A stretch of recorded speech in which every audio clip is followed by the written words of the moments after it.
ಗೆಳೆಯರೆ, ನಮ್ಮ ಪಕ್ಕದ ರಾಜ್ಯ ತಮಿಳುನಾಡಿನಲ್ಲಿ ಎಷ್ಟೋ ವರ್ಷಗಳಿಂದ ಇದ್ದಂತಹ ದ್ರಾವಿಡ ಪಕ್ಷಗಳನ್ನ ಅಲ್ಲಿನ ಜನರು ಈ ಒಂದು ವಿಧಾನಸಭಾ ಚುನಾವಣೆ 2026ರಲ್ಲಿ ಏನ್ ನಡೀತು, ಸೊ ಈ ಚುನಾವಣೆಯಲ್ಲಿ ಅಲ್ಲಿನ ಜನರು ದ್ರಾವಿಡ ಪಕ್ಷಗಳನ್ನ ತಿರಸ್ಕರಿಸಿ ಒಂದು ಬದಲಾವಣೆಯನ್ನ ನಿರೀಕ್ಷಿಸಿ ಮತ್ತೊಂದು ಹೊಸ ಪ್ರಾದೇಶಿಕ ಪಕ್ಷವನ್ನೇ ಆಯ್ಕೆ ಮಾಡಿರುವುದನ್ನ ನೋಡ್ತಾ ಇದ್ರೆ ಇದರಿಂದ ನಾವು ಏನ್ ಅರ್ಥ ಮಾಡ್ಕೋಬಹುದು?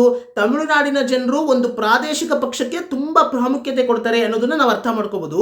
ಒಂದು ಪ್ರಾದೇಶಿಕ ಪಕ್ಷ ಒಂದು ರಾಜ್ಯಕ್ಕೆ ಎಷ್ಟು ಮುಖ್ಯ ಆಗುತ್ತೆ ಅನ್ನೋದ್ರ ಬಗ್ಗೆ ನಮ್ಮ KP ಪೂರ್ಣಚಂದ್ರ ತೇಜಸ್ವಿ ಅವರು ಒಂದ್ ಕಡೆ ಎಷ್ಟು ಅದ್ಭುತವಾಗಿ ಹೇಳ್ತಾರೆ ನೋಡಿ. ಅಂದ್ರೆ ಅವ್ರು ಏನ್ ಹೇಳ್ತಾರೆ ಅಂತಂದ್ರೆ ಇವತ್ತಿಗೂ ಕೂಡ ರಿಲೇಟಬಲ್ ಆಗಿದೆ. ಇವತ್ತಿಗೂ ಕೂಡ ಅವ್ರು ಹೇಳಿರೋದ್ರಲ್ಲಿ ಯಾವುದೇ ರೀತಿಯಾದಂತಹ ಬದಲಾವಣೆ ಏನಿಲ್ಲ ಕರ್ನಾಟಕದಲ್ಲಿ. ಸೊ ಅವ್ರು ಏನ್ ಹೇಳ್ತಾರೆ ಅಂತಂದ್ರೆ ಆಂಧ್ರ ತಮಿಳುನಾಡುಗಳಲ್ಲಿ ಬಲವಾದ ಪ್ರಾದೇಶಿಕ ಪಕ್ಷಗಳಿವೆ, ಆದ್ದರಿಂದ ಅವರ ಮಾತಿಗೆ ಕೇಂದ್ರ ಸರ್ಕಾರವಾಗಲಿ ನ್ಯಾಯ ಮಂಡಳಿಯಾಗಲಿ ಹೆಚ್ಚು ಬೆಲೆ ಕೊಡುತ್ತದೆ. ಕರ್ನಾಟಕ ಈವರೆಗೂ ಅಂಥ ರಾಜಕೀಯ ಪಕ್ಷವನ್ನಾಗಲಿ ರಾಜಕಾರಣಿಯನ್ನಾಗಲಿ ರೂಪಿಸಲಿಲ್ಲ. ಕೇಂದ್ರಕ್ಕೆ ನಜರು ಒಪ್ಪಿಸುವ ಸಾಮಂತರು ಮಾತ್ರ ಇಲ್ಲಿ ಬಂದಿದ್ದಾರೆ. ಕೇಂದ್ರ ಮಂತ್ರಿಗಳಿಗೆ ಭೇಟಿಗೆ ಅವಕಾಶ ಕೊಡದೆ ಜಯಲಲಿತಾ ಹಿಂದಕ್ಕೆ ಕಳಿಸಿದರು. ನಮ್ಮವರು ಕರ್ನಾಟಕ ಭವನದಲ್ಲಿ ವಾರಗಟ್ಟಲೆ ತಂಗಿದ್ದು ಭೇಟಿಗೆ ಕಾಯುತ್ತಾರೆ ಅಂತ ಹೇಳ್ತಾರೆ.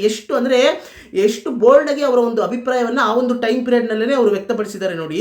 ಅಂದ್ರೆ ಇವತ್ತಿಗೂ ಕೂಡ ಕರ್ನಾಟಕದಲ್ಲಿ ಯಾವುದೇ ಪ್ರಾದೇಶಿಕ ಪಕ್ಷ ಅಧಿಕಾರದಲ್ಲಿ ಇಲ್ಲ ಅನ್ನೋದೇ ಸತ್ಯ. ಸೊ ನಮ್ಮ ಕರ್ನಾಟಕದಲ್ಲೂ ಕೂಡ ಪ್ರಜಾಕೀಯ ಅನ್ನೋ ಒಂದು ಅತ್ಯದ್ಭುತವಾದಂತಹ ಕಾನ್ಸೆಪ್ಟ್ ಅನ್ನ ನಮ್ಮ ರಿಯಲ್ ಸ್ಟಾರ್ ಉಪೇಂದ್ರ ಅವರು ಕನ್ನಡಿಗರ ಮುಂದೆ ಇಟ್ಟು ಎಷ್ಟೋ ವರ್ಷಗಳಾಯ್ತು. ಆದ್ರೆ ಇವತ್ತಿಗೂ ಕೂಡ ಆ ಒಂದು ಕಾನ್ಸೆಪ್ಟ್ಗೆ ಸಿಗಬೇಕಾಗಿರ್ತಕ್ಕಂಥ ಪ್ರೋತ್ಸಾಹ ಎಲ್ಲೋ ಒಂದ್ ಕಡೆ ಸಿಗ್ತಾ ಇಲ್ಲ ಅನ್ನೋದೇ ಒಂದು ದುರಂತ. ಯಾಕಂದ್ರೆ ಸಾಕಷ್ಟು ಜನ ಅದ್ರ ಬಗ್ಗೆ ಅರ್ಥ ಮಾಡಿಕೊಂಡು ಮತ್ತಿತರರಿಗೂ ತಿಳಿಸೋದಕ್ಕೆ ಪ್ರಯತ್ನ ಮಾಡ್ತಾ ಇದ್ರು ಕೂಡ ಇನ್ನು ಅಂದ್ರೆ ಈ ಒಂದು ಕಾನ್ಸೆಪ್ಟ್ ಪ್ರಜಾಕೀಯ ಕಾನ್ಸೆಪ್ಟ್ ಪ್ರತಿ ಮನೆಗೂ ಪ್ರತಿಯೊಬ್ಬ ಕನ್ನಡಿಗನಿಗೂ ಅರ್ಥ ಆಗೋ ರೀತಿ ಆಗಬೇಕು ಅನ್ನೋದೇ ನನ್ನ ಆಸೆ. ಯಾಕಂದ್ರೆ ಇವತ್ತಿನ ರಾಜಕೀಯಕ್ಕೆ ಕಂಪ್ಲೀಟ್ಲಿ ಆಪೋಸಿಟ್ ಆದಂತ ಒಂದು ಕಾನ್ಸೆಪ್ಟ್. ಅವರು ಹೇಳ್ತಾರೆ ನಾಯಕರನ್ನ ನಂಬೇಡಿ, ಯಾರೋ ಒಬ್ಬ ನಾಯಕ ಬಂದು ನಮ್ಮನ್ನ ಬದಲಾವಣೆ ಮಾಡ್ತಾನೆ ಅನ್ನೋ ಒಂದು ನಂಬಿಕೆಯಿಂದ ಆಚೆ ಬನ್ನಿ, ಆ ಒಂದು ಓಲ್ಡ್ ಮೈಂಡ್ ಸೆಟ್ ಇಂದ ಹೊರಗಡೆ ಬನ್ನಿ. ಮತ್ತೆ ಒಂದು ಇಂಟರ್ವ್ಯೂ ನಲ್ಲಿ ಹೇಳ್ತಾರೆ, ಯಾರೋ ಒಬ್ರು ಕೇಳ್ತಾರೆ ಅವ್ರಿಗೆ, ನೀವು ಅಂದ್ರೆ ಅಲ್ಟಿಮೇಟ್ಲಿ ಎಲೆಕ್ಷನ್ ಅಲ್ಲಿ ಗೆಲ್ಬೇಕು ಉಪೇಂದ್ರ ಅವರು ಅಂತ ಹೇಳಿದಾಗ, ಸರ್ ಜನ ಗೆಲ್ಬೇಕು ಸರ್, ಅಲ್ಟಿಮೇಟ್ಲಿ ಜನ ಗೆಲ್ಬೇಕು, ನಾಯಕರು ಗೆದ್ದು ಸಾಕಾಗೋಗಿದೆ, ಇಲ್ಲಿ ಜನ ಗೆಲ್ಬೇಕು ಅಂತ ಹೇಳ್ತಾರೆ. ಅಂದ್ರೆ ಎಷ್ಟು ಅರ್ಥ ಇದೆ ನೋಡಿ ಆ ಮಾತಿನಲ್ಲಿ. ಸೊ ಮತ್ತೆ ರೈಟ್ ಟು ರಿಜೆಕ್ಟ್ ಬರಬೇಕು ಅಂತ ಕೂಡ ಹೇಳ್ತಾರೆ. ಅಂದ್ರೆ ಅಧಿಕಾರದಲ್ಲಿ ಒಬ್ಬ ಜನಪ್ರತಿನಿಧಿಗಳನ್ನ ಜನರು ಆಯ್ಕೆ ಮಾಡಿ ಎಲೆಕ್ಷನ್ ಅಲ್ಲಿ ಆಯ್ಕೆ ಮಾಡಿ ಕೂರಿಸಿದಾಗ ಅವರು ಪಾರದರ್ಶಕವಾಗಿ ಕೆಲಸ ಮಾಡಿಲ್ಲ ಅಂತಂದ್ರೆ ಅವ್ರನ್ನ ಇಳಿಸುವಂತ ಅಧಿಕಾರನೂ ಬರಬೇಕು ಜನಕ್ಕೆ, ರೈಟ್ ಟು ರಿಜೆಕ್ಟ್ ಬರಬೇಕು ಅಂತ ಹೇಳ್ತಾರೆ. ಎಷ್ಟು ಮಟ್ಟಿಗೆ ನೋಡಿ ಅವರ ಥಿಂಕಿಂಗು.